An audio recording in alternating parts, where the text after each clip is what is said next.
Hello everybody, कैसे हो आप सब। उम्मीद करता हूँ आप लोग बहुत अच्छे हो गए। एंड आज हम करेंगे फिजिकल एजुकेशन क्लास 12th का 35 MCQs क्वेश्चन करने वाला है यूनिट 3 का योगा एंड लाइफस्टाइल का टर्म 2 एग्जामिनेशन के लिए हम तैयारी कर रहे हैं। तो उम्मीद करता हूँ 40 आउट ऑफ 40 डेफिनेटली आएंगे। यदि आपका टर्म 1 एग्जाम कैसा गया मुझे कमेंट करके ज़रूर बताइएगा। उसके हिसाब से मैं और आपकी जो प्रिपरेशन है उसका स्पीडअप बढ़ा दूंगा, सो दैट आपका टर्म 2 एग्जामिनेशन और भी बेहतर जाए। फुल नोट्स इसका डिस्क्रिप्शन बॉक्स में मिल जाएगा, इसका पीडीएफ जो आज का सेशन होने वाला है। एक्सेप्ट आपका आंसर आपको खुद ही करने पड़ेंगे, मतलब आंसर मैं यहाँ पे बता रहा हूँ और फिर आपको ये पूरे पीडीएफ मिल जाएगा। Then you have to solve by your brain, okay. जब आप रिवीजन करोगे तब। सबसे पहला क्वेश्चन है चूज द ऑड वन। इसमें से ऑड वन निकालना है। आसन हेल्प्स टू इम्प्रूव। कौन आसन, मतलब यहाँ पे ऑब्जेक्टिव पूछे हैं बेसिकली आसन का, कि आसन क्या क्या इंप्रूव करता है। ब्लड सर्कुलेशन ऑब्वियसली करता ही है। Depth of respiration obviously. Digestive system enhance करता है, बिल्कुल करता है, ठीक है। तो इसमें से स्पीड जो है इसका आंसर हो जाएगा, क्योंकि ऑड वन निकालना है। उम्मीद करता हूँ क्योंकि आप क्लास 12th में हो तो ऑड वन का मतलब पता होगा कि इसमें से कौन सा एक नहीं होगा। So that is speed. इसका आंसर सी हो जाएगा। चलिए क्वेश्चन सेकंड चलते हैं। अकॉर्डिंग टू योग सूत्र, योग सूत्र के अकॉर्डिंग आसन का मतलब क्या होता है। तो उसका मतलब होता है स्थिरम सुखम आसन, ठीक है। इसका आंसर है, ये डेफिनेशन है बेसिकली आसन का। चलिए क्वेश्चन थर्ड चलते हैं। दैट इज द वर्ड योग जो है ये डिराइव्ड हुआ है एक संस्कृत वर्ड से। कौन से इसमें से, इस चारों ऑप्शन में से कौन सा ऐसा संस्कृत वर्ड है जिसमें से जिससे ये योग डिराइव्ड हुआ है, ठीक है। तो वो आंसर क्या होगा इसका, दैट इज यूज, ठीक है। Y Y U G, yuj, ठीक है। यूज जो है युग जो है, ऐसे युग कहते हैं इसको, युग। तो युग जो है योग को डिराइव किया है, इसी से योगा बना है, ठीक है। सो अकॉर्डिंग टू अष्टांग योग, ठीक है। अष्टांग योग के हिसाब से आसन लाइज इन व्हाट प्लेस। आसन जो है वो कौन से प्लेस पे लाइक करता है, दैट इज थर्ड, ठीक है। ओ सॉरी थर्ड, यहाँ पे इसका आंसर क्या हो जाएगा, बी। चलिए क्वेश्चन फिफ्थ चलते हैं। That is the meaning of yoga is to unite करना, ठीक है। इसका आंसर है and the yoga helps to prevent क्या, डिजीज। ये क्वेश्चन फ्रिक्वेंटली नहीं पूछे जाते हैं, तो ओके। तो बेसिकली ये जो दो क्वेश्चन मैंने बताए ये वाले, ठीक। चलिए अब चलते हैं हम अपने जो क्वेश्चन है, दैट इज क्वेश्चन 7 की तरफ। That is which day is celebrated as International Day of Yoga. इस सबको पता होगा इंटरनेशनल डे ऑफ योगा किस दिन मनाया जाता है। ऑब्वियसली दैट इज, बताओ, जून 21 या जून 23। दैट इज जून 21 ना। चलिए चलते हैं यहाँ पर question number 8। That is pick out the correct one lifestyle disease, ठीक है। तो वन लाइफस्टाइल डिजीज बताना आपको, कैंसर नहीं, HIV नहीं, ट्यूबरकुलोसिस नहीं, बैक पेन। तो बैक पेन एक क्या आपका, एक आपका लाइफस्टाइल डिजीज है। बैक पेन आपके सिलेबस में नहीं है बट यहाँ पे आ सकता है। अस्थमा यहाँ पे आ सकता है बैक पेन की जगह। आपका डायबिटीज आ सकता है, तो ये लाइफस्टाइल डिजीज है। ये सब क्या है, ये सब ऐसे डिजीज है जो कि मतलब बीमारी है, घातक बीमारी कह सकते हो इसे। अब देखो यहाँ पे क्वेश्चन नंबर 9 जो है ये है कि BMI है for obese person. Obese person का जो BMI होता है वो क्या होता है, वो ग्रेटर देन 30 होता है, ठीक है। ओबीस पर्सन का BMI ग्रेटर देन 30 होता है, तो इसका आंसर क्या हो जाएगा, सी। चलिए ओबेसिटी का मतलब क्या होता है, accumulation of fat, that is B answer हो जाएगा इसका। चलिए अब क्वेश्चन 11 चलते हैं। That is what is the excess percentage of the normal weight is called obese. कितना एक्सेस परसेंटेज होता है नॉर्मल वेट से ओबीस पर्सन का, दैट इज 20% भी हो सकता है। तो इसका आंसर क्या हो जाएगा, 20%। What is the excess percentage of the normal weight. कितना एक्सेस परसेंटेज होगा नॉर्मल वेट का, तो उसे हम ओबीस कहेंगे। जैसे मैं बता दूं इसका क्वेश्चन का मतलब क्या है। जैसे आपका एक नॉर्मल वेट है, उससे कितना परसेंटेज ज़्यादा हो जाएगा, कितना परसेंटेज भी ज़्यादा हो जाएगा तो आप उसे ओबीस कह सकते हो। कम से कम 20% तो होना चाहिए, तभी तो आप कहोगे ओबीस% है। तो कैसे कह सकते हो ये मोटापा में है, नहीं कह सकते ना। सो क्वेश्चन 12 है ये कि विच ऑफ द फॉलोइंग आसन, यानी कि पोस्चर जो है, is not used for obesity, that is called parvatasana. ठीक, यदि आपने ये इस वाले चैप्टर का जो मैंने 5 मिनट में आपके सारे हो जाएंगे, जितने भी आपके 4-5 है, अस्थमा को ठीक करने के लिए जितने भी आसन है, डायबिटीज़ को ठीक करने के लिए, देन आपका आता है हाइपरटेंशन को ठीक करने के लिए, ठीक है। तो जितने भी ठीक है, जितने भी आसन के हैं सबका मैंने करा रखा है। डिस्क्रिप्शन बॉक्स में लिंक दे दिया, उस थ्योरी पार्ट का जाके देख लो। इस तरीके से एक ऐसे ट्रिक से करवाया ना कि सब आसन आपको सिर्फ और सिर्फ 2-4 लाइन याद करने से सब हो जाएगा, ठीक है। और बहुत ही एक इंटरेस्टिंग तरीके से लाइन बनाया गया है, मैंने बनाया है जब मैं 12th में था। क्वेश्चन 13 है। That is choose the asana which is use for obesity, जो कि यूज होता है ओबेसिटी के लिए, दैट इज कॉल्ड वज्रासन, ठीक। सी आंसर हो जाएगा। चलिए चूज द आसन फॉर डायबिटीज। डायबिटीज के लिए कौन सा आसन, दैट इज अर्ध मत्स्येंद्रासन, ठीक है, दैट इज सी आंसर हो जाएगा। चलिए क्वेश्चन अब चलते हैं अपना 15 की तरफ, that is a disease associated with the respiratory tract. Respiratory tract से जो डिजीज एसोसिएटेड है वो क्या है, वो आपका एस्थमा है, ठीक है, एस्थमा होता है जो रेस्पिरेटरी ट्रैक से रिलेटेड होता है आपका डिजीज, यानी कि सांस लेने से। Choose the asana which helps to control the asthma. Asthma को ठीक करने के लिए कौन सा आसन जो है वो हम यूज कर सकते हैं, दैट इज कॉल्ड चक्रासन, ठीक, इसका आंसर डी हो जाएगा। चलिए क्वेश्चन 17 चलते, that is if pancreas not producing enough insulin. यदि हमारे बॉडी में इंसुलिन प्रोड्यूस नहीं होता इनफ, तो insulin is related to your diabetes. यदि इंसुलिन का कहीं भी मतलब होता है ना कुछ भी, तो वो डायबिटीज से related, that is C answer हो जाएगा, ठीक है। चलिए क्वेश्चन 18, दैट इज डायबिटीज हो गया ऑब्वियसली। आप क्वेश्चन 18 है coughing, heavy breathing, chest tightness are the symptoms of. जैसे आपको कफ हो रहा है, हैवी ब्रीथिंग है, ठीक है, मतलब सांस लेने में दिक्कत, चेस्ट आपका टाइटनेस हो लग रहा है आपको, तो ये किस चीज़ का आपका सिम्टम है, दैट इज योर अस्थमा का सिम्टम है। ओके, सो आपका आ गया क्वेश्चन 18 कंप्लीट, ये हो गया इसका आंसर। चलिए क्वेश्चन नंबर 19 करते हैं, that is select the asana which helps to reduce the hypertension. कौन से एक ऐसा आसन है जो कि हाइपरटेंशन को कम करने के लिए यूज किया जाता है, दैट इज कॉल्ड शवासन, ठीक है। सो आपका आंसर सी हो गया।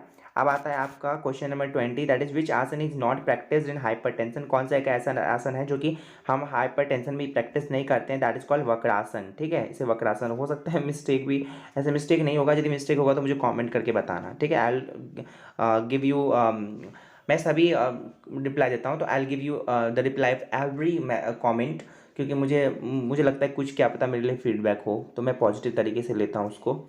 ऐसे अभी तक तो कुछ भी गलत नहीं हुआ है, अभी मैंने जितना भी पढ़ाना स्टार्ट किया है फिजिकल एजुकेशन एंड इंग्लिश, सो उसमें so match the following disease which is related causes, ठीक है। तो उसको आपका कॉज बताना है, इसमें डिजीज ये रखा है, दे रखे है, और उसके कॉज ये दे रखे हैं कि किसका कौन सा कारण है।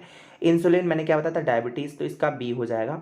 हाइपरटेंशन आपका कहीं ना कहीं ब्लड प्रेशर से रिलेटेड होता है, तो इसका सी हो जाएगा। अस्थमास का मैंने क्या बताया, रेस्पिरेटरी ट्रैक से, और ओबेसिटी एक्यूमुलेशन ऑफ फैट, सो इसका आंसर हमें मिल गया, ठीक है। यदि समझ में आएगा मुझे उम्मीद है, ठीक है। अब यहाँ पे चलिए, ये 22 क्वेश्चन है, that is to sit in a comfortable position और a posture for ever lasting period is called, बहुत आसान है, दैट इज कॉल्ड आसन, ठीक है, उसे आसन कहते हैं, ठीक है। तो बी आंसर हो गया। अब चलिए क्वेश्चन 23 चलते हैं, that is dash is the condition of the body in which the amount of fat increases to extreme level तक फैट का इंक्रीज हो जाता है, उसे हम क्या कहते हैं, दैट इज कॉल्ड ओबेसिटी, ठीक है। इसका आंसर क्या हो जाएगा, ओबेसिटी। सो चलिए अब चलते हैं question 24, that is in a case of obesity के केस में the body weight of the individual is always more than in comparison to height, ठीक है। तो हाइट से बॉडी वेट हमारा ज़्यादा होता है, body weight is always individual का ज़्यादा रहता है एज कम्पेयर टू हाइट, क्योंकि बीएमआई आप चेक करते हो ना, उसी से निकालते हो ना कि कितना हुआ है। चलिए तो कितना कौन ओबीस पर्सन है, BMI of under weight person is, बताओ, लेस देन 18.5। मतलब ये होता है ना कि लेस देन 18.5 कह सकते हो, 18.5 से लेके यहाँ पर अंडर वेट 18.5 से कम, यदि आपका 4 भी होगा ना तभी भी आपको अंडर वेट में कर दिया जाता है, ठीक है। तो इसीलिए अंडर वेट का 18.5 से यदि कम होगा आपका बीएमआई, तो आपका क्या होगा, वो माना जाएगा अंडर वेट पर्सन, ठीक है। BMI of over weight person is, that is 25 से, यदि आपका 29.30 तक भी होगा ना, 30 तक होगा तो आपको ओवर वेट माना जाएगा। 30 से ऊपर फिर ओबेसिटी क्लास 1 शुरू हो जाता है, फिर क्लास 2 क्लास 3 40 तक चलता रहता है इसी तरीके से। So when so 27 question है, when the body does not produce sufficient amount of insulin or when insulin does not work properly, then what occurs in the human body, क्या occurs है, जब इंसुलिन है तभी डायबिटीज होगा, ठीक है, कि इंसुलिन सही से नहीं हो रहा तो डायबिटीज, ठीक। अब चलिए 29 चलते, in the asana the shape of the body remains like a snake, snake is, that is called bhujangasana, ये आंसर बहुत ईजी था। चलिए अब क्वेश्चन 30 चलते हैं, that is in this type of asan the figure of the body becomes like a चक्र, चक्र जब भी आना तो चक्रासन होगा, ठीक है। इसका आंसर सी हो जाएगा। चलिए चलते हैं क्वेश्चन 31 की तरफ, that is lotus pose is also known as, क्या मैं इसको आपके लिए होमवर्क के लिए दे दूं, बताओ, नहीं दूं, चलो मैं करा देता हूँ। तो पर्वतासन को हम क्या कहते हैं, लोटस पोज, बहुत ही इंपॉर्टेंट है, ये आ सकता है आपके पेपर में, सो इसको आंसर ए हो जाएगा, ठीक है। चलिए चलते हैं अब प्रैक्टिस क्वेश्चन जो मैंने होमवर्क के लिए दिया है, क्या मैं करवा दूँ क्या, चलो करा देता हूँ, ठीक है। सो यहाँ पे प्रैक्टिस क्वेश्चन है, ये मैच द फॉलोइंग करना है आपको। तारासन, बेसिकली आपको भुजंगासन क्या होता है, एक स्नीक पोज होता है, ठीक है। तो एक यदि आपको आ गया ना, तो दो का डी कहाँ पे है, 2 का डी ढूंढो, एक ही जगह है इसका आंसर मिल गया। ठीक है, तो ए भी एलिमिनेट हो गया, सी भी एलिमिनेट हो गया और बी भी, डायरेक्ट आंख बंद करके बी मार दो आंसर। ठीक है, तभी भी देख लो, तारासन इज बेसिकली रिलेटेड टू ए का सी। ठीक है, ए का सी, देखो फर्स्ट का सी हो जाता है आपका, सेकंड का आपका आ जाता है, एक मिनट, मत्स्यासन आपका, सॉरी यहाँ पे गलत हो गया ना, देखो भुजंगासन इज रिलेटेड टू सी, तो दूसरे का सी देखो कहाँ पर है, ये सी वाला ऑप्शन है, तो ये आंसर, इसका आंसर होगा। ठीक है, ये सब एलिमिनेट हो जाता है। देखो अब किस तरीके से मैं बता रहा हूँ, जैसे भुजंगासन है ये, तो इसका हो गया फिश पोज, तो डी हो गया। अब इसका चेक कर लो, मत्स्यासन तो होता है क्या, ओ सॉरी सॉरी सॉरी, बहुत गलत हो गया, भुजंगासन यहाँ पे स्नेक पोज, स्नेक पोज। ठीक है, भुजंगासन मैं कर सही रहा हूँ, बोल गलत रहा हूँ, तो टू का सी हो गया। ठीक है, अब मत्स्यासन क्या होता है, फिश पोज, तो यहाँ पे देखो 3 का डी। ठीक है ना, तो यही उसका आंसर होगा, सी इसका आंसर होगा। ठीक है, मैं तब बोल रहा था गलत और कर रहा था सही। चलिए क्वेश्चन 2 चलते हैं, दैट इज, यदि आपने वो सही किया होगा तो आपको 1 नंबर मिल गया। ठीक है, चलिए अब चलते हैं, दैट इज 5 नंबर का रखते हैं टेस्ट। तो मैच द लिस्ट आपको बताना है, तो obesity is related to your digestive system, कहीं ना कहीं। अस्थमा से चलो, अस्थमा स्टार्ट करते हैं, asthma is related to your air pipe. ठीक है, तो बी का देखो तीसरा कहाँ पे है, बी का तीसरा एक ही जगह है, दैट इज बी, इसका आंसर भी बी ही होगा। अब देखो यहाँ पे एलिमिनेशन मेथड चलता है मैचिंग में, अस्थमा हो गया, अस्थमा। अब देखो यहाँ पर बैक पेन, देखो back pain is related to your muscles and joints, यानी कि आपका सी का 2 होना चाहिए, तो सही है आपका। And hypertension, heart and blood, बिल्कुल सही है, तो इसका आंसर बी ही होगा। ठीक है, तो आपको यदि सही किया होगा ये क्वेश्चन, तो आपको 1 नंबर और मिल जाता है, तो 2 नंबर हो जाते हैं। अब चलिए, यहाँ पे 4 है, एक मैं आपको होमवर्क दूंगा। ठीक, तो आपको 5 नंबर का टेस्ट रखते हैं। ये वाला मार्किंग मत देखो, मैंने आधा रखा था पर आधा नंबर देखो, मार्किंग अलग देखो। देखो अब ये बताओ, ये वाला आसन जो है, ये जो आसन है ये कौन सा आसन है, तो ये जो आसन है बच्चों, इसको हम कहते हैं, बताओ, सोचो पहले, आपने सोच लिया, अब मैं बताता हूँ, इसे कहते हैं चक्रासन। इसे क्या कहते हैं, चक्रासन, क्योंकि ठीक है, चक्रासन कहते हैं इसे, नहीं इसे चक्रासन नहीं कहते हैं, इसे चक्रासन नहीं कहते, इसे त्रिकोणासन कहते हैं। ठीक है, तो जिसने चक्रासन सोचा होगा गलत सोचा है। ठीक है, तो ये त्रिकोणासन है, क्योंकि देखो 3 कोण बन रहा है, इधर एक कोण, इधर दूसरा और इधर तीसरा। ठीक है, तो 3 कोण यानी त्रिकोणासन हो जाता है, इसका आंसर होगा त्रिकोणासन। ठीक, जिसने चक्रासन सोचा होगा 1 नंबर कलर काट लेना अपना अभी। अब ये क्या बताओ, ये है वज्रासन। ठीक है, सोच लिया था आपने, नहीं सोचा था, तो यहाँ पे कितने, यदि आपने ये चारों क्वेश्चन सही कर दिए होंगे तो 4 नंबर। अब यहाँ पे ये बताओ, ये बहुत आसान है, ये भुजंगासन, देखो सांप की तरह लेटा हुआ है, तो भुजंगासन।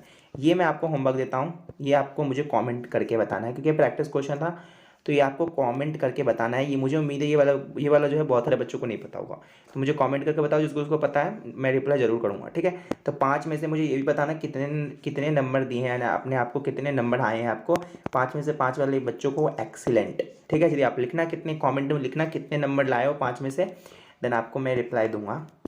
ठीक है, आपको वेल डन एक्सीलेंट सुनना हो तो आप मुझे कमेंट करना। चलिए अब चलते हैं अपना, दैट इज, एक मिनट। सो चलिए अब हम इस सेशन को एंड करते हैं, and thank you so much for watching my video, and please subscribe जरूर कर दीजिए मेरे यूट्यूब चैनल को, ताकि आपको आगे भी इसका नोटिफिकेशन मिलता रहे, एंड आपको इसी तरीके का वीडियो एंजॉय करने का, आपको पढ़ने का मौका मिले। So thank you so much, and जब भी आप देख रहे हो तो अभी तभी के लिए आपको have a nice day. So thank you so much.